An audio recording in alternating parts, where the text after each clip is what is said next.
അമേരിക്കയിലെ north കരോലിനയാണ് Shane പേജിൻ്റെ സ്വദേശം. മെത്തഡിസ്റ്റ് സഭയിൽ 18 വർഷത്തോളം പാസ്റ്ററായി സേവനം ചെയ്ത ഷെയ്ൻ പേജിൻ്റെ കത്തോലിക്ക സഭയിലേക്കുള്ള വരവ് ദീർഘനാളത്തെ വായനയുടെയും പഠനത്തിൻ്റെയും പരിചിന്തനത്തിൻ്റെയും പരിണിത ഫലമായിരുന്നു. സഭാപിതാക്കന്മാരുടെ പഠനങ്ങളും തിരുവെഴുത്തുകളും പരിശുദ്ധ കുർബാനയെക്കുറിച്ചും വിശുദ്ധ കന്യകാമറിയത്തെക്കുറിച്ചും അദ്ദേഹത്തിന് നൽകിയ ഉൾക്കാഴ്ചകൾ അദ്ദേഹത്തിൻ്റെ ഭാഷ്യത്തിൽ ഒരു വീണ്ടും ജനനത്തിന്, കത്തോലിക്ക സഭയിലേക്കുള്ള കടന്നുവരവിന് കളമൊരുക്കി.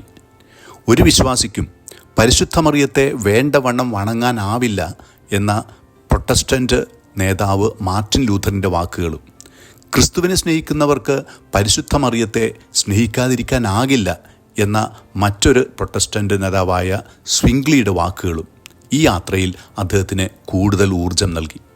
പ്രൊട്ടസ്റ്റൻ്റ് പാസ്റ്ററായിരിക്കുമ്പോൾ തന്നെ പരിശുദ്ധ മറിയത്തിന് തന്നെ സമർപ്പിച്ച ഷെയ്ൻ പേജ് മറിയത്തെ സ്വീകരിക്കാൻ ശങ്കിക്കേണ്ട എന്ന വിശുദ്ധ യൗസേപ്പിനോടുള്ള ദൈവദൂതൻ്റെ വാക്കുകൾ തനിക്കും പരിശുദ്ധ മറിയത്തെ അവഗണിക്കുന്ന പരശതം പ്രൊട്ടസ്റ്റൻ്റുകാർക്കുമുള്ള തിരുവെഴുത്തിലെ ക്ഷണമാണെന്ന് ഏറ്റുപറയുന്നു.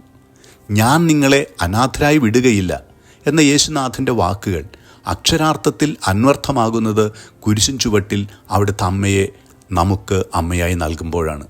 ഇനി ഞാനല്ല, ക്രിസ്തു എന്നിൽ ജീവിക്കുന്നു എന്ന പൗലോസ് അപ്പോസ്തലൻ്റെ വാക്കുകൾ പൂർണ്ണ അർത്ഥത്തിൽ യാഥാർത്ഥ്യമാകുന്നത് പരിശുദ്ധ മറിയത്തിലാണെന്ന് ഷെയ്ൻ പേജ് സാക്ഷ്യപ്പെടുത്തുന്നു.